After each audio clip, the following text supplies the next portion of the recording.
Hello dear students, welcome back to my channel physics SPC. Current electricity का एक question. A wire of resistance 20 ohm is divided into 10 equal parts. A combination of two parts are connected in parallel and so on. Now resulting pairs of parallel combinations are connected in series. The equivalent resistance of final combination is। देखो, सबसे पहले हमारे पास एक wire है।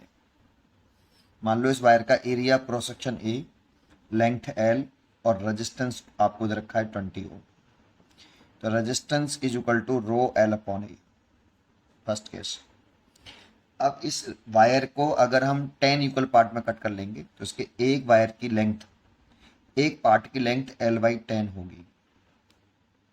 Area cross section same ही रहेगा और material भी same, तो रेजिस्टिविटी भी सेम रहेगी। तो इसका नया रेजिस्टेंस देखें आर डैश, फर्स्ट पार्ट का, या R1 कह लेते हैं।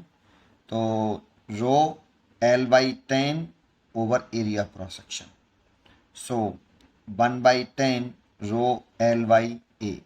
इसके लिए लिख सकते हैं इनिशियल रेजिस्टेंस जो हमें रखा है 20 ओम, तो इसीलिए लिख सकते हैं R/10, दैट मीन्स 20/10। तो लिख सकते हो आप 2 ओम। तो इसका मतलब रेजिस्टेंस ऑफ ईच पार्ट 2 ओम। ठीक है। अगर अब क्वेश्चन में कह रहा है कि a combination of two parts are connected in parallel. अब कह रहा है क्वेश्चन में कि इसके दो पार्ट का जो रेजिस्टेंस है वो कनेक्टेड है पैरेलल में।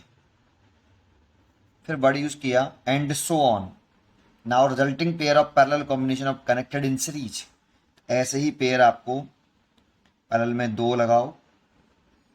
ऐसे कितने पेयर बनने चाहिए? तो भाई 10 पार्ट्स में कट किया है, 10 इक्वल पार्ट्स में, 1 2 3 4, तो 5 पेयर बनेंगे टोटल। तो 5 पेयर बना लीजिए आप इस तरह से,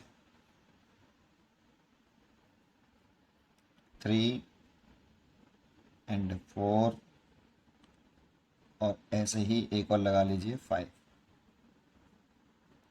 ऐसे। और ये सब सीरीज में लगा दिया हमने ऐसे। देखो, ये एक पेयर, ये दूसरा, तीसरा, चौथा, पांचवा। एवरी रेजिस्टेंस 2 ओम, एवरी 2 ओम।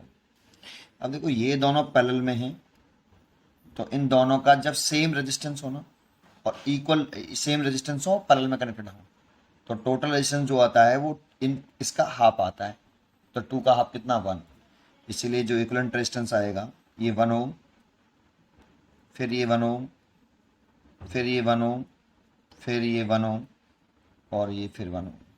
5 हो जाएंगे, 1 2 3 4 5, और ये अब सब सीरीज में है, तो इक्विवेलेंट रेजिस्टेंस आ गया 5 ओम। ओवरऑल हो जाता। अच्छा, ये समझ में आता है कि जैसे आर पैरेलल में होता है तो R1 R2 over R1 plus R2 होता है। तो 2 इंटू 2 ओवर 4, ये काट दिया 2 और 2 से कट गया 1, तो 1 ओम आया। ठीक है, ये पैरेलल कॉम्बिनेशन के लिए फॉर्मूला। कभी भी आप डायरेक्टली याद रखिए, अगर सेम रेजिस्टेंस हो और पैरेलल में कनेक्टेड हो तो जो भी रेजिस्टेंस गिवन है उसका हाफ हो जाता है। तो इसका 1, फिर इन दोनों का पैरेलल करेंगे तो 1, इन दोनों को पैरेलल करेंगे 1 1 1, फिर ये सब सीरीज में जोड़ेंगे तो 1 + 1 + 1 तो 5। इसीलिए यहाँ पे 5 ओम रेजिस्टेंस आएगा। पढ़ते रहिए और खुश रहिए।